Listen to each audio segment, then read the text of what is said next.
Voici un exercice sur les pourcentages. Donc, après une réduction de 20%, je vais surligner le 20%, réduction, un objet coûte 44 € et on vous demande son prix avant la réduction. Donc, on ne connaît pas le prix de départ, donc en fait, on a un prix ici, on fait une réduction de 20% et on trouve 44.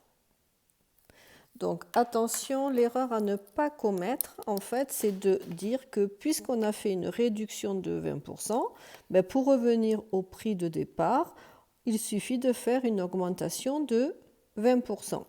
Alors pourquoi est-ce que c'est faux?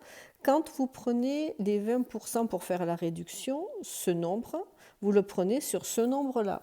Et quand vous prenez les 20% pour faire l'augmentation, vous le prenez sur ce nombre-là. Vous prenez les 20% sur ce nombre-là. Donc, conclusion, comme les deux nombres ici ne sont pas identiques, les 20% du premier nombre et les 20% du second nombre ne sont pas identiques. Conclusion, on ne peut pas revenir au nombre de départ en faisant une augmentation de 20%. Donc ça, c'est la première chose pour laquelle il faut faire attention. Deuxième chose, puisqu'on ne connaît pas le nombre de départ, on va l'appeler x, donc soit x, le nombre, ou le prix de départ, le nombre de départ.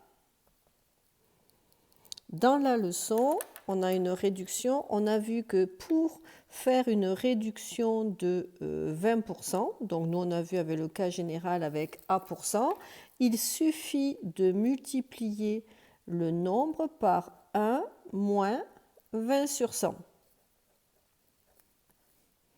Et si on avait une augmentation de 20%, on aurait multiplié le nombre de départ par 1 plus 20 sur 100. Donc on va appliquer cette propriété. J'ai un nombre x, je fais une réduction de 20%, donc je multiplie par 1 moins 20 sur 100 et je trouve 44. En fait, on retombe sur une résolution d'équation simple.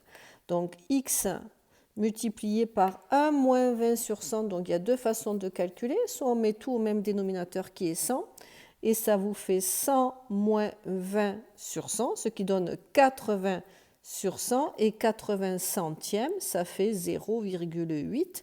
Soit vous passez au centième directement, 20 centièmes c'est 0,2, ce qui donne 1 moins 0,2, ce qui fait 0,8. C'est vous qui voyez la méthode que vous préférez.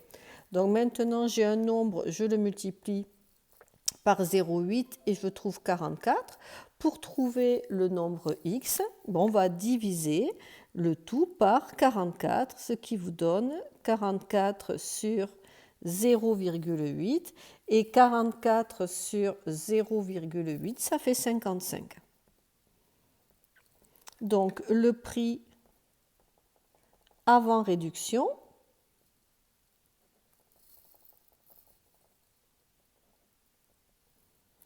est de 55 €.